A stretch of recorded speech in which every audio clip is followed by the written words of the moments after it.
एक ऐसी लड़की जिसका चेहरा किसी अप्सरा से कम नहीं था, इतना सुंदर, इतना मोहक कि जो भी देखे बस देखता ही रह जाए। लेकिन वो लड़की हर रोज अपने उस हसीन चेहरे पर काला रंग लगा लेती थी ताकि कोई उसका असली रूप न देख पाए। लेकिन क्यों? आखिर क्या राज था उस चेहरे के पीछे? एक दिन एक राजकुमार ने नदी के किनारे उस लड़की का असली रूप देख लिया और उसी पल से वो उसका दीवाना हो गया। तब से वो राजकुमार उस हुस्न की तलाश में भटक रहा है। लेकिन किस्मत का खेल देखिए, जिसे वो ढूंढ रहा है वो लड़की उसके बिल्कुल सामने है, मगर अपने चेहरे पर फिर से काला रंग लगाए हुए। राजकुमार पागल हो चुका है, हर कोना छान डाला है उस रूप की एक झलक पाने के लिए, और लड़की उसी के सामने होकर भी खुद को छुपा रही है। आखिर क्या वजह है इस छुपाने की? क्या राजकुमार उसे पहचान पाएगा या फिर एक हसीन रहस्य हमेशा के लिए रहस्य ही बनकर रह जाएगा? आइए शुरू करते हैं कहानी का चौथा भाग। दोनों के बीच हल्की फुल्की बातचीत शुरू हो गई। वीरेंद्र को तारा के शब्दों में सादगी और मासूमियत नजर आ रही थी। तारा ने भी पहली बार किसी अजनबी से इतनी बातें की थीं। उसके मन में भी एक अजीब सी हलचल थी, जैसे उसके दिल ने पहली बार किसी की मौजूदगी को महसूस किया हो। लेकिन वीरेंद्र का मन अब भी उलझा हुआ था। उसे उस मीठी खुशबू का एहसास हो रहा था जो अब उसके पास से आ रही थी। ये वही खुशबू थी जो उसने उस चंदन की माला में महसूस की थी। उसने एक बार फिर गहरी सांस ली और नजरों से तारा को देखा। अब उसे पूरा विश्वास हो चुका था कि यह खुशबू तारा से ही आ रही थी। लेकिन उसके मन में यह सवाल अब भी गूंज रहा था, ऐसा कैसे हो सकता है? वो समझ नहीं पा रहा था कि जो खुशबू चंदन की माला से आ रही थी वही खुशबू तारा से कैसे आ सकती है। क्या तारा का इस माला से कोई गहरा संबंध है? क्या ये वही लड़की है जिसकी तलाश में वह इतने दिनों से भटक रहा है? वीरेंद्र की आंखों में कई सवाल थे और तारा की आंखों में उन सवालों से बचने की कोशिश। दोनों की खामोशियां आपस में बातें कर रही थीं, पर सच अब भी छुपा हुआ था। वीरेंद्र और तारा की मुलाकातों का सिलसिला अब बढ़ता जा रहा था। दोनों की रातें एक दूसरे की यादों में डूबकर कटने लगीं। वीरेंद्र की रातें उस सुंदर लड़की, चंदन की माला और तारा की मीठी खुशबू के ख्यालों में उलझी रहती। उसे लगता जैसे वह किसी अनसुलझी पहेली में फंस गया हो। वहीं तारा का दिल भी वीरेंद्र की यादों में खोया रहने लगा। उसकी रातें अब बेचैनी से भरने लगी। वह खुद से सवाल करती, आखिर क्यों इस अजनबी का ख्याल मेरे दिल से नहीं जाता? जब भी वे दोनों नदी किनारे मिलते, वीरेंद्र की नजरें तारा की ओर जाने अनजाने खिंचती चली जाती। तारा भी वीरेंद्र के सवालों से बचने की कोशिश करती, पर उसकी आंखें उसकी भावनाओं को बयां कर देती। लेकिन इस बार वीरेंद्र ने ठान लिया था कि वह तारा से उस मीठी खुशबू का राज पूछेगा। आखिरकार एक मुलाकात के दौरान वीरेंद्र ने हिम्मत जुटाकर पूछ ही लिया, तारा, तुम ऐसा क्या लगाती हो जिससे तुम्हारे पास से इतनी मंत्र मुग्ध कर देने वाली खुशबू आती है? यह खुशबू इतनी अच्छी है कि कोई भी इसका दीवाना हो जाए। तारा ने मुस्कुराते हुए हल्के से कहा, क्यों वीरेंद्र, कहीं तुम तो इसके दीवाने नहीं हो गए?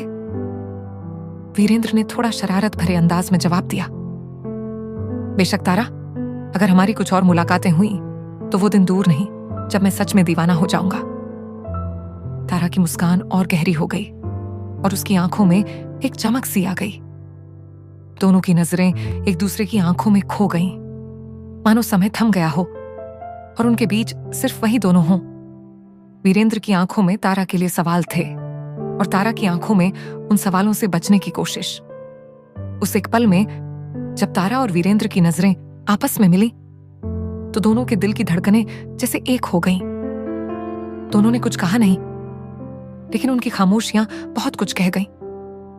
वीरेंद्र की उस खुशबू को लेकर उलझन अभी भी बनी हुई थी, पर तारा का मौन उसे एक अनजाने आकर्षण में बांध रहा था। अब यह देखना था कि इस खुशबू के राज से पर्दा कब उठेगा और क्या यह राज वीरेंद्र और तारा को और करीब लाएगा या फिर कोई नई उलझन खड़ी करेगा। वीरेंद्र ने तारा से हल्की मुस्कान के साथ पूछा, तारा, तुम हमेशा अकेले ही यहां आती हो? तुम्हारे कोई दोस्त या सहेली नहीं है क्या? तारा ने वीरेंद्र की ओर देखा उसकी आंखों में एक चमक उभरी और होठों पर मुस्कान तैर गई। फिर वो हंसते हुए बोली, क्यों नहीं, मेरे बहुत सारे दोस्त हैं। ये जंगल, ये पेड़ पौधे, ये नदी और इसके किनारे के पत्थर सब मेरे दोस्त हैं।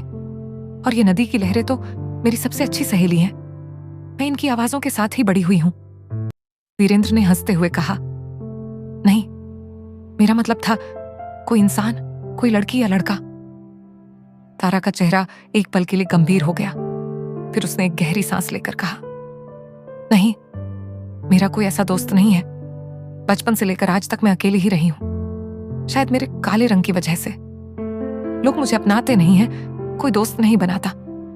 तुम पहले इंसान हो जिससे मैं इतनी बातें कर रही हूं। वीरेंद्र तारा की बात सुनकर थोड़ी देर तक सोचता रहा। उसके मन में तारा के लिए और भी सहानुभूति और सम्मान जाग उठा। तारा ने हल्की झिझक के साथ पूछा, वीरेंद्र, क्या तुम मेरे दोस्त बनोगे? फिर तुरंत ही उसकी आंखें झुक गईं और हंसते हुए बोली, लेकिन तुम क्यों मेरे दोस्त बनोगे? तुम तो एक हट्टे कट्टे सुंदर राजकुमार हो और मैं तो बस एक काली सी साधारण लड़की हूं। वीरेंद्र ने तुरंत तारा की बात को काटते हुए कहा, नहीं तारा, ऐसी कोई बात नहीं है। तुम्हारा रंग तुम्हारी पहचान नहीं है। अगर तुम चाहो तो आज से मैं तुम्हारा दोस्त हूं। इतना कहकर वीरेंद्र ने अपना हाथ आगे बढ़ाया। तारा ने वीरेंद्र को देखा। उसकी आंखों में सच्चाई और अपनापन दिख रहा था। थोड़ी झिझक के बाद तारा ने धीरे धीरे अपना हाथ आगे बढ़ाया और वीरेंद्र के हाथ को हल्के से छू लिया। जैसे ही दोनों के हाथ मिले, एक हल्की सी सिहरन उनके शरीर में दौड़ गई। वीरेंद्र और तारा की नजरें एक पल के लिए आपस में टकराईं और ऐसा लगा जैसे समय वहीं ठहर गया हो। दोनों एक दूसरे को बिना पलकें झपकाए देखते रहे, जैसे उनके बीच एक अज्ञात डोर बंध गई हो। तारा ने हड़बड़ाकर अपना हाथ खींच लिया और हल्की मुस्कान के साथ बोली, ठीक है वीरेंद्र, अब मुझे देर हो रही है, मुझे चलना चाहिए। वीरेंद्र कुछ बोलता, इससे पहले ही तारा नदी किनारे से उठकर चली गई। उसका दिल तेजी से धड़क रहा था और वीरेंद्र की आंखों में उसका मासूम और सजीव चेहरा अब भी बसा हुआ था। वीरेंद्र वहीं खड़ा रहा। उसके दिल में एक अजीब सी उलझन और सुकून दोनों थे। आज उनकी दोस्ती की शुरुआत हो चुकी थी, लेकिन शायद दोनों के दिलों में यह एहसास हो चुका था कि यह दोस्ती अब एक नई दिशा लेने वाली है। जब पहली बार दोनों ने एक दूसरे को छुआ था, तो वह पल किसी जादू से कम नहीं था। उनके हाथों का वह पहला स्पर्श ऐसा था मानो दो दिलों ने पहली बार एक दूसरे की धड़कनों को सुना हो। एक साधारण स्पर्श था, लेकिन इसका असर उनके रूह तक जा पहुंचा। दोनों के दिलों में हलचल मच गई थी, मानो किसी ने कोई गुप्त दरवाजा खोल दिया हो, जिसके पार सिर्फ वही देख सकते थे। तारा की आंखों में एक अजीब सी चमक थी, जैसे वह किसी मीठे ख्वाब में खो गई हो। उसने धीरे से अपना हाथ उठाया और उसे अपनी हथेली पर टकटकी लगाकर देखने लगी। ये वही हाथ था जिसे कुछ देर पहले वीरेंद्र ने अपने हाथों में थामा था। उसकी उंगलियां अब भी उस च्वन्न को महसूस कर रही थीं। जैसे ही उसने अपनी हथेली पर हल्के से उंगलियां फेरी, एक मीठी सिहरन उसके पूरे जिस्म में दौड़ गई। होठों पर हल्की मुस्कान तैर गई। उसने धीरे से अपनी हथेली को अपने सीने से लगा लिया, मानो वीरेंद्र का स्पर्श अब भी वहां जीवित हो। कुछ पलों बाद उसने अपनी हथेली को अपने होठों पर रख लिया, जैसे वीरेंद्र की छुअन को फिर से महसूस करना चाहती हो। उसकी आंखें बंद हो गईं और एक हल्की सर्द आह निकल पड़ी। उसके गालों पर हल्की लाली छा गई। वह खुद को रोक नहीं पा रही थी। बार बार अपने हाथ को कभी चेहरे पर फिराती, कभी गले से लगा लेती। अब वे दोनों हर रोज उस नदी के किनारे मिलते।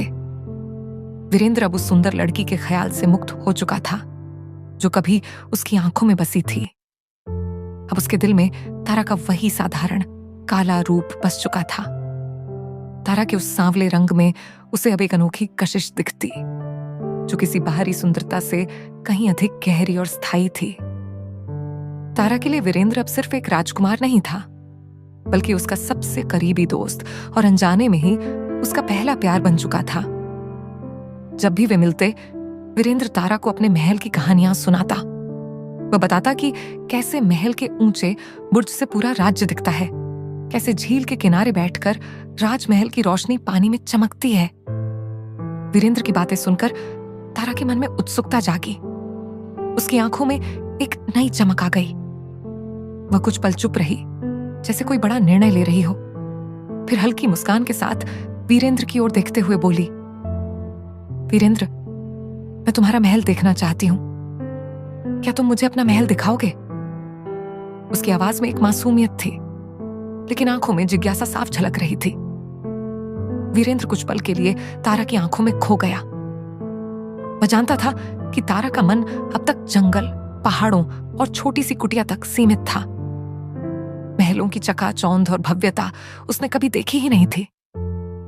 वीरेंद्र ने तारा की ओर देखते हुए हल्की मुस्कान के साथ कहा, तारा, मैं वादा करता हूं कि एक दिन तुम्हें अपने महल का हर कोना दिखाऊंगा, तुम्हें वहां का हर हिस्सा महसूस कराऊंगा। तारा ने वीरेंद्र की आंखों में देखा। उसकी बातों में जो आत्मीयता थी वह तारा के दिल तक उतर गई। उसने धीरे से सिर झुका लिया, मानो उसकी बातों पर पूरा भरोसा जताते हुए। उसके होठों पर एक हल्की मुस्कान आ गई। तारा अब उस दिन का इंतजार करने लगी जब वह वीरेंद्र के साथ उसके महल को देख सकेगी, एक नई दुनिया को महसूस कर सकेगी, वह दुनिया जो अब तक उससे छिपी हुई थी। तारा भी वीरेंद्र को अपने जंगल की दुनिया से मिलवाती। वह उसे उन घने पेड़ों के बीच के रास्तों से ले जाती जहां उसकी परछाइयां खुद से बातें करती थीं। कभी किसी पेड़ से ताजे फल तोड़कर वीरेंद्र को खिलाती, तो कभी नदी के किनारे बैठकर अपनी बालपन की बातें बताती। कभी कभी वीरेंद्र उसे छेड़ता और तारा शर्माकर हंस पड़ती। उसकी हंसी की आवाज नदी की लहरों से टकराकर और भी मीठी हो जाती। वीरेंद्र कभी कभी तारा के हाथों को हल्के से पकड़ता, जैसे किसी अनमोल खजाने को थाम रहा हो। तारा का दिल तेजी से धड़कने लगता, पर वह कुछ कह नहीं पाती। दोनों के बीच एक अनजानी सी दूरी थी, एक ऐसा फासला जिसे वे समझ नहीं पा रहे थे। दोनों के दिलों में एक अनकहा इकरार था, जिसे शब्दों में बांधना मुश्किल था। दोनों की आंखों में अब बस एक दूसरे की तस्वीरें थीं।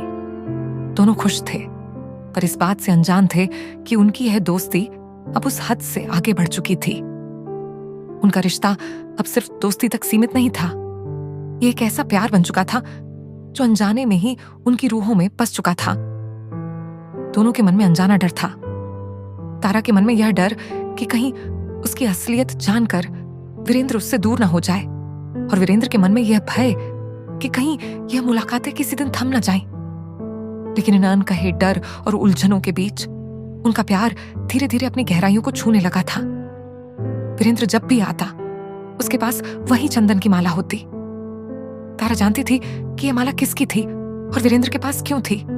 फिर भी उसने जानबूझकर उससे पूछा, वीरेंद्र, तुम यह माला हमेशा अपने पास क्यों रखते हो? इसमें ऐसा क्या खास है कि तुम इसे एक पल के लिए भी खुद से अलग नहीं करते? वीरेंद्र कुछ देर तक चुप रहा, मानो मन ही मन शब्दों को टटोल रहा हो। फिर उसने गहरी सांस ली और कहा, तारा, तुम हमेशा पूछती थी ना कि मैं किसकी तलाश कर रहा हूं। आज मैं तुम्हें सब सच बताता हूं।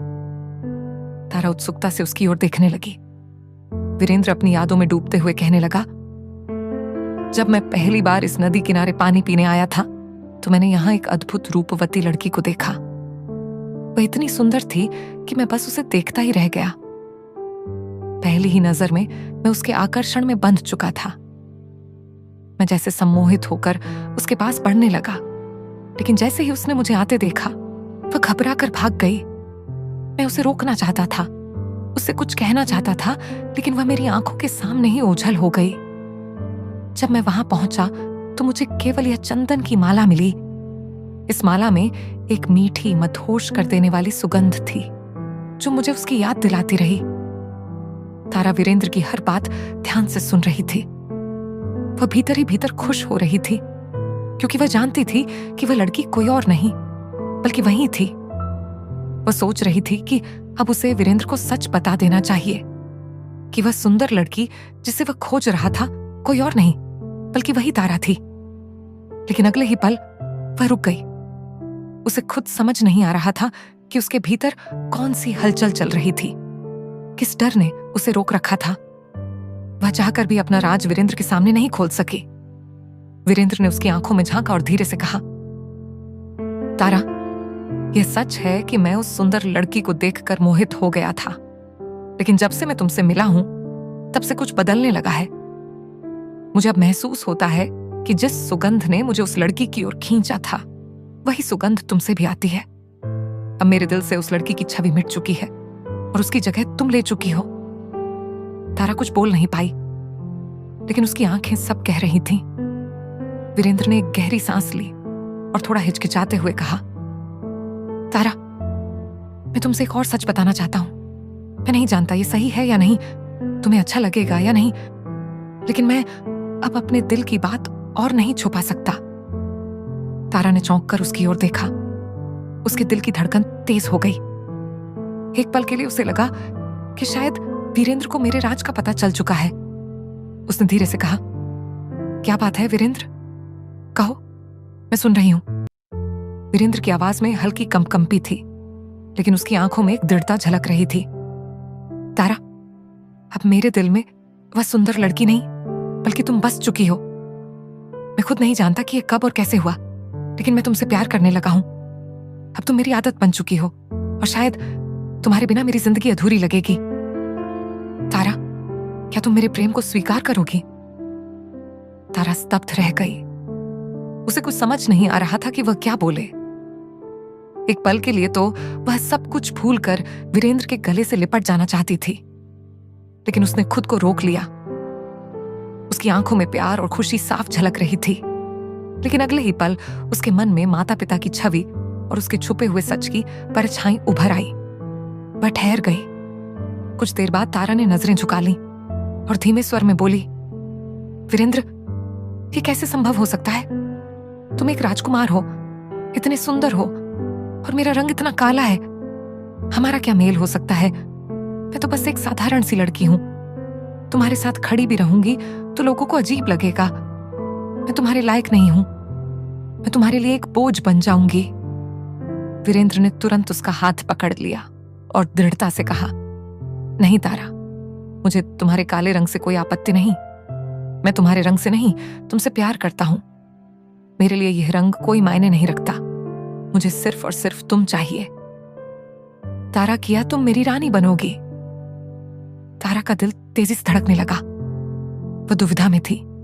एक तरफ वीरेंद्र का सच्चा प्रेम था, तो दूसरी तरफ उसका अपना राज, जिसे वह अभी खोलने के लिए तैयार नहीं थी। वह सोच नहीं पा रही थी कि उसे अब क्या करना चाहिए। तारा ने घबराकर अपना हाथ खींचा और बिना बोले वहां से चली गई। तारा घर आकर खुद को कोसने लगी। वह फूट फूट कर रो पड़ी। कभी वो खुद को दोष देती तो कभी अपने माता पिता को। उसे इस बात का दुख था कि उसने वीरेंद्र को सब सच क्यों नहीं बताया। क्यों उसने अपना प्यार पाकर भी उसे ठुकरा दिया।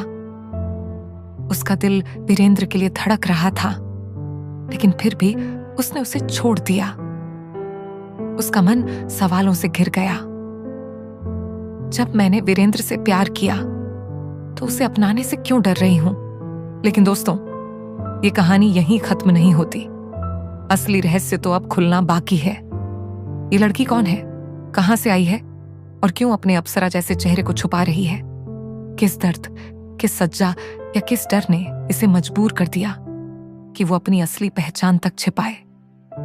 और सबसे बड़ा सवाल, आखिर क्यों हर रोज ये लड़की अपने चेहरे पर काला रंग लगा रही है? क्या आप अंदाजा लगा सकते हैं इस रहस्य का? अगर आपको लगता है कि आपने इस गुत्थी को सुलझा लिया है तो कमेंट बॉक्स में जरूर लिखिए। और अगर ये कहानी दिल को छू गई हो तो इसे अपने दोस्तों के साथ शेयर करना ना भूलें, क्योंकि अगला भाग लेकर हम बहुत जल्द लौटेंगे और तब खुलेंगे कुछ ऐसे राज जो आपका दिल दहला देंगे।